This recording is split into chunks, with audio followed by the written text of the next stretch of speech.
2 décadas dedicadas a la recuperación y conservación del patrimonio de Albarracín han servido a la Fundación Santa María para obtener numerosos premios. El último se lo ha otorgado Hispania Nostra, una prestigiosa asociación en defensa del patrimonio cultural español.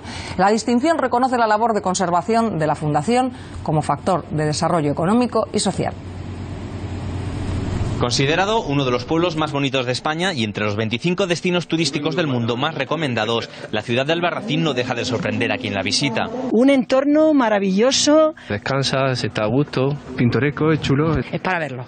Hay que venir. En los años 50 del siglo pasado, ayuntamiento y vecinos se esforzaron en rehabilitar su reconocible tejido urbano. Desde hace 2 décadas ha sido la Fundación Santa María de Albarracín la encargada de recuperar su patrimonio.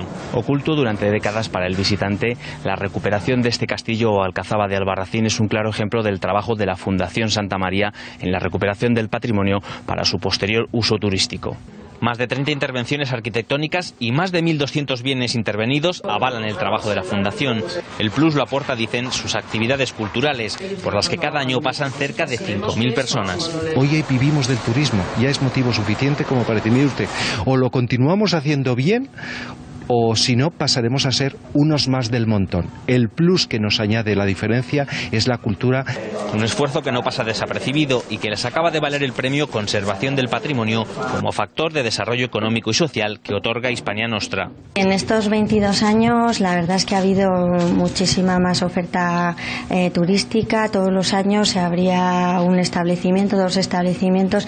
La reina será quien entregue esta nueva distinción a la Fundación en un acto que se celebrará próximamente en Madrid.